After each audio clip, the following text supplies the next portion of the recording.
بسم الله الرحمن الرحيم. عن سمرة بن جندب رضي الله تعالى عنه قال قال رسول الله صلى الله تعالى عليه وسلم: وأما الرجل الطويل الذي في الروضة فإنه إبراهيم عليه السلام، وأما الولدان الذين حوله فكل مولود مات على الفطرة. رواہ البخاری۔ نبی کریم صلی اللہ علیہ وسلم نے ارشاد فرمایا کہ فرشتوں نے مجھے بتایا کہ وہ دراز قد شخص جو باغ میں نظر آئے وہ حضرت ابراہیم علیہ السلام تھے، اور جو بچے ان کے چاروں طرف تھے وہ بچے تھے جو بچپن ہی میں فطرت پر فوت ہو گئے۔ دوستو، نبی کریم صلی اللہ علیہ وسلم کے اس خواب کا ذکر کیا جا رہا ہے جس میں نبی کریم صلی اللہ علیہ وسلم کو بہت سے مناظر دکھائے گئے۔ ان میں بعض جگہ تو گناہوں کی سزائیں دی جا رہی تھی اور بعض جگہ جنت کے یا اچھے مناظر نبی کریم صلی اللہ علیہ وسلم کو دکھائے گئے۔ یہاں یہ بات ذہن میں رہنی چاہیے کہ یہ خواب الگ ہے اور واقعہ معراج الگ ہے، اور واقعہ معراج تفصیل سے پہلے بیان کیا جا چکا ہے، اور وہ واقعہ معراج جسمانی تھا اور نبی کریم صلی اللہ علیہ وسلم کو بیداری کی حالت میں ہوا ہے۔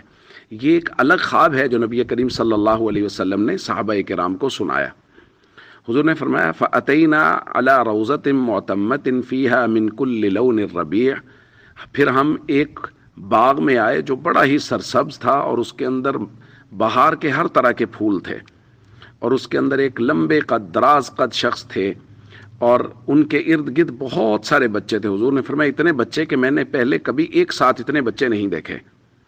تو فرشتوں نے اس خواب کی اس واقعے کی تفصیل بیان کرتے ہوئے بتایا کہ وہ دراز قد شخصیت وہ حضرت ابراہیم علیہ السلام تھے، اور ان کے ارد گرد جو بچے تھے یہ وہ بچے ہیں جو فطرت اسلام پر بچپن ہی میں فوت ہو گئے، کیونکہ اور یہ مسلمانوں اور کافروں کے دونوں کے بچے ہو سکتے ہیں، چونکہ نبی کریم صلی اللہ علیہ وسلم نے فرمایا کل مولود یولد علی فطرت الاسلام، چونکہ ہر بچہ فطرت اسلام پہ پیدا ہوتا ہے، اگر وہ بچپن میں ہی فوت ہو گیا تو وہ فطرت پر فوت ہوا اور وہ ابراہیم علیہ السلام کے ارد گرد بیٹھا ہے۔ تو یہاں بہت بڑی تسلی ہے ان والدین کے لیے جن کے بچے بچپن میں چلے گئے۔ ایک تو وہ ابراہیم علیہ السلام کے پاس بیٹھے ہیں، نبی پاک صلی اللہ علیہ وسلم دیکھ کے آئے اور حضور نے ہمیں خبر دی ہے، اور دوسرا ویسے بھی حضور علیہ الصلوۃ والسلام نے بہت خوشخبری دی ہے کہ یہ بچے والدین کی سفارش کریں گے، بلکہ یہاں تک کہ حضور نے فرمایا جو والدین صبر کرتے ہیں اپنے چھوٹے بچوں کی وفات پر،